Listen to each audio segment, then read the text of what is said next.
keeping the accounting, the cost, the expense of the federal government. So the damn thing was doing a good job. But you know what? There were 2 books. So yeah, we were talking about the central bank in Croatia the other day because, when the euro started, in I think 2003, January 1st, just a couple years ago. Before that, there was its own currency, of course. Croatia had a currency called the kuna. It was their own money. And the country controlled its own central bank. Well, the euro arrived, and prices doubled immediately, and then doubled again within 6 months. And I think they've gone up another 50% prices across the board. I mean, that means like in just 3 years, prices have risen, let's say 400%. It's remarkable. And not only that, now government employees earn more than private sector employees. It's shocking. The central bank, it's shocking. Is it really shocking? Because I was telling the story just about Andrew Jackson. So yeah, the central bank, I mean, Croatia was a lot better off before it. And people are surprised to learn that America, for like 80 years, we did not have a central bank. We had state banking, gold and silver coins, local banking. And of course, now we have the Federal Reserve. Everybody knows about the Federal Reserve. It began in 1913, so over 100 years. But for reason America did not have a central bank, it's because Andrew Jackson shut it down, because it was called the Bank of the United States. And that was in 1835 or something. Andrew Jackson closed the second bank of the United States, went to war against it. It's called the Bank Wars. And so he hated that thing. It was his primary objective of this presidency. And that guy was a tough SOB. They said he could do the work of 50 people. 50. Which is shocking because he had a lead bullet in his shoulder, which leaked lead and gave ongoing health problems because of lead poisoning. Diarrhea, constipation, tiredness, you name it, lethargy. And he, they say he drank gin like all day and smoked tobacco, cigars, nonstop.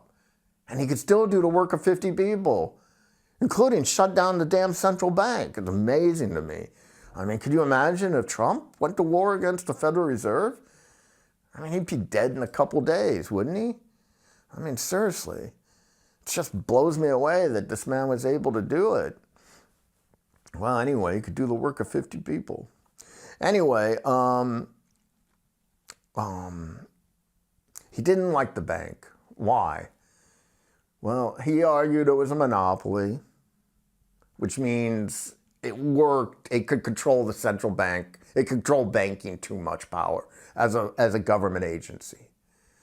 He said that it disadvantaged the small local people out west compared to the big East Coast people had a much benefit.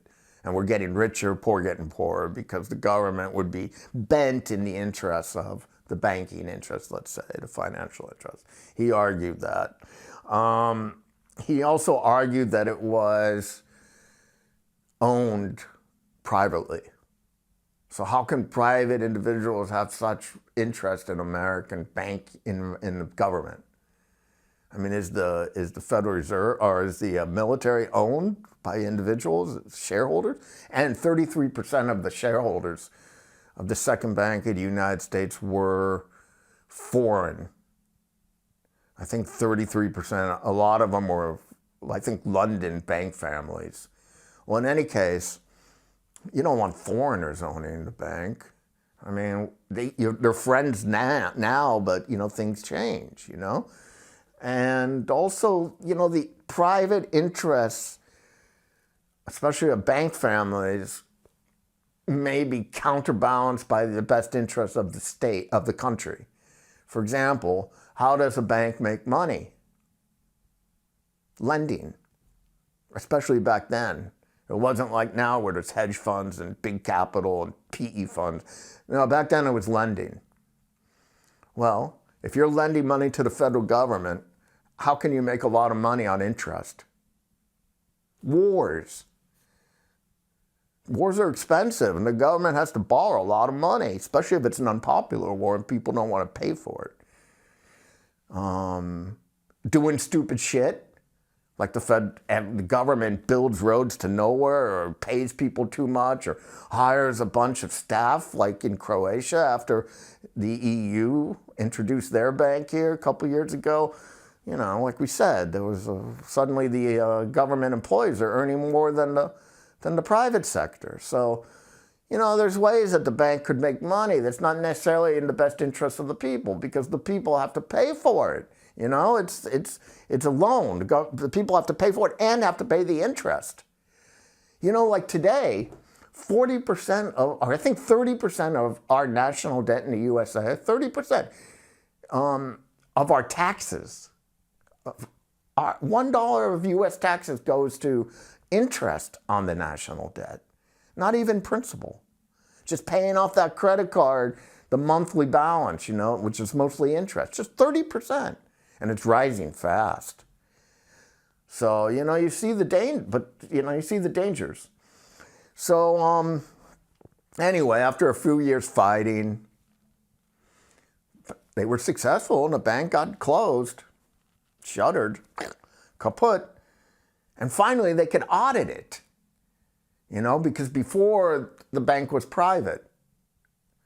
And so people were suspicious, but they didn't know whether or not it was doing some underhanded business. The books were not public. People had their suspicions, and Jackson had spies, you know, investigating, trying to reveal some underhanded financial business, but they were unsuccessful. They just had their, you know, suspicions. They weren't sure. Well, so like in today, you know, there's a couple senators that are one of their agenda items is to audit the Federal Reserve. And they're never successful. They don't audit it. But you know what it'll show if they audit it? It'll show what happened when Jackson's party finally audited and looked at the books of the Second Bank of the United States. It'll show it was totally legit. It had its loans out for infrastructure projects, which was really important back then because the country was growing. We needed roads and bridges and trains and you name it. And the Second Bank of the United States was paying for these projects. So it was doing a good thing, and it was all on the record.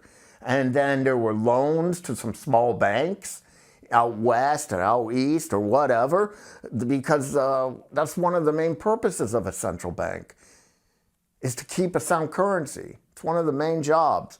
So that if a bank, let's say in St. Louis, has some kind of financial problem for whatever reasons,